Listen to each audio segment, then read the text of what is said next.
fui diagnosticada com uma doença tão rara que eu ganhei um estudo no Pedro Ernesto, que é um hospital público aqui no Rio de Janeiro, e ele leva meu nome. Na verdade, a doença ela não é rara, mas o combo de doenças que eu tenho e que foram desenvolvidas por causa dessa doença é raro. Então vamos ao contexto histórico. Eu sou uma pessoa epilética e na minha adolescência eu não tomava o anticoncepcional direito. Então eu tive a excelente ideia de trocar o anticoncepcional de pílula pelo anticoncepcional que você introduz. Isso aí. E tava tudo muito bem, tudo muito bom. Tinha resolvido o meu problema, porque, pra quem não sabe, o negócio fica lá. E aí, depois de 21 dias, você tira. Só que em determinado momento, eu comecei a ter um pouco de corrimento. É nojento mesmo. Tive a segunda ideia mais brilhante, que foi voltar pra pílula anticoncepcional oral. Só que eu troquei de médica também. E a médica achava que a pílula que eu tomava antes era uma pílula muito mais fraquinha. Então a gente trocou a pílula e o método de colocar a pílula, entendeu? É um pouco confuso mesmo, mas é isso. Então eu saí da pílula, fui pro negocinho, e do negocinho pra pílula de novo, só que era outra. E foi aí que a cagada começou, porque era o seguinte: junto dessa pílula, eu tomava o meu anticonvulsivo, que era pra questão da epilepsia. E aí nas férias eu viajei com um grupo de amigos pra uma fazenda e acordei com um buraco no meu dedo, doendo, eu não conseguia fechar, meu dedo ficava assim, um buraco aqui. E eu achei que tinha sido uma aranha. Eu tenho ótimas ideias. Fiquei desesperada, mas também não queria sair da fazenda que a gente tava. Então, assim, a vida seguiu, não morri, continuei como estava. Um buraco no dedo. No mês seguinte, toda vez que eu ia pra praia, eu começava a me coçar compulsivamente. Eu não conseguia conversar, eu não conseguia fazer absolutamente nada, porque era uma coceira absurda que começava, tipo, aqui e ia descendo. Foi horrível. Associei alguma coisa? Óbvio que não. Coceiras, praia, micoses. Até que começaram a crescer alguns pelos na minha pele e eu comecei a perceber que eu estava me machucando com muita frequência. Então era normal eu entrar no banho e arder em algum lugar porque a minha pele tinha saído e eu não tinha nem visto, assim. O xixi era numa cor meio mate, assim, independente da quantidade de água que eu tomasse, ou ele ficava mais rosinha ou ele ficava mate-leão. Até que a minha pele começou a sair de mim.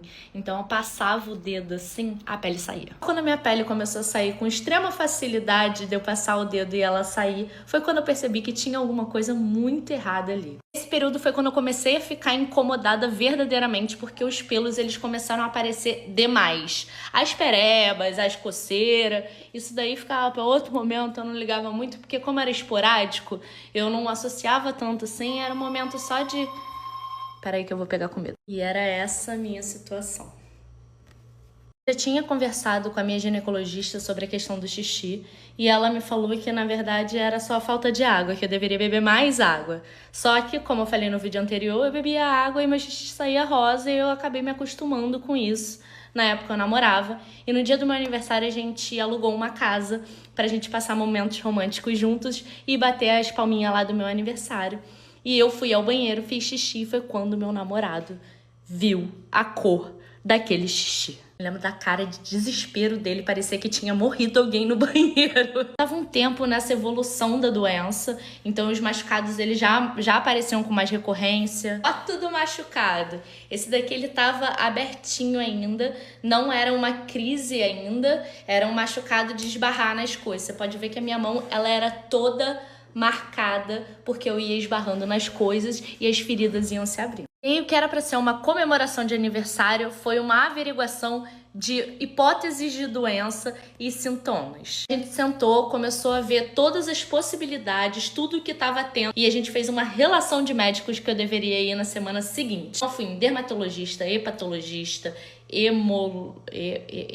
hematologista, acho que é isso, que cuida de sangue. Eu fui em vários médicos e recebi os maiores diagnósticos de psoríase, lúpus e por aí vai. A questão é que me passavam remédios e nada. E aí foi quando o dito cujo decidiu sentar e começar a ler as bulas dos remédios que eu tomava. Pasmem, não é que tava lá todos os sintomas. O remédio de epilepsia que eu tomava na época era um remédio mais antigo e ele tinha alguns efeitos colaterais. E muitos deles era exatamente o que eu tava tendo. Eu fui diagnosticada pelo meu namorado e ele nem é médico, ele era advogado. E enquanto isso a doença evoluía, então eu fui começando a ficar com umas manchas e elas eram brilhosas. Isso. pescoço dá pra ver bem o brilho se alastrando pelo corpo inteiro, virou uma bagunça. Mas já sabendo mais ou menos o que era, diagnosticado pelo Santo Boy, a gente conseguiu escolher o médico que ia tratar dessa caceta. Então a gente foi na hematologista, me passou alguns exames que são específicos para essa doença, que se chama porfiria cutânea tarda, e eu fui diagnosticada com isso. Tem 2 tipos de porfiria, uma que é genética e a outra que pode ser adquirida, uma dá dentro do corpo e a outra dá na pele. No caso, a minha, ela dá na pele e ela não é genética.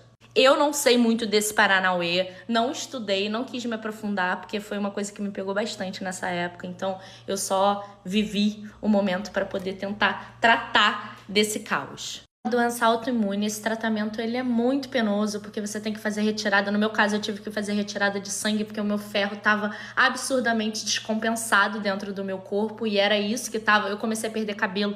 Gente, fiquei um bom período sem poder ir pra praia, sem poder pegar sol. Eu saía que nem vampiro, eu botava venda nas coisas, comprei manga pra poder botar pra corrida. Assim, a minha vida deu um 360 absurdo. Essa médica também me passou para um dermatologista que ele tem foco em doenças autoimunes. E de lá eu fui direto pro Pedro Ernesto. Quando eu cheguei lá, parecia o show da Xuxa, porque eu tava com essa doença da porfiria, eu era epilética, e essas manchas que aparecem no meu corpo, na verdade, é uma terceira doença que se chama morfeia localizada. Mas no meu caso, era em muitas partes do corpo. Então era como se fosse... Tem 2 tipos de morfeia também, que é localizada e generalizada. A minha é localizada, mas em muitas partes do corpo, como se fosse generalizada. Entendeu? E por causa disso, dessa complexidade toda, veio uma porrada de médico, pediram para escrever um artigo. Então eles abriram um estudo, a doença ela não tem, como é raro, eles não têm um tipo de tratamento. Até hoje eu me trato com testes. A gente tentou alguns tipos de medicamento para ver se continha a doença, para ver se ela não evoluía. Tá dando certo. Eu vou mostrar pra vocês as manchas hoje, como elas são. Elas deram uma escurecida, mas são coisas que não vão sair de mim, porque ficam como se fossem machucados. Não é machucado, qual é o nome? Cicatrizes. Então hoje, ó, meu pescoço, tá vendo? Eu tenho marca aqui também. Ó, eu sou toda manchadinha.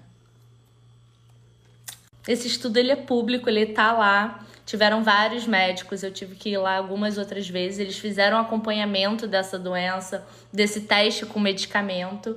E foi isso. Contribuir para a ciência. E por que eu comecei falando sobre a epilepsia e o anticoncepcional? O que eles acreditam é que o remédio de epilepsia e o anticoncepcional, eles têm dado conflito e em algum momento teve uma transmutação genética, teve uma modificação genética dentro do meu corpo que desenvolveu essas 2 doenças. Evoluída ou desevoluída? Diz você. Beijo, beijo.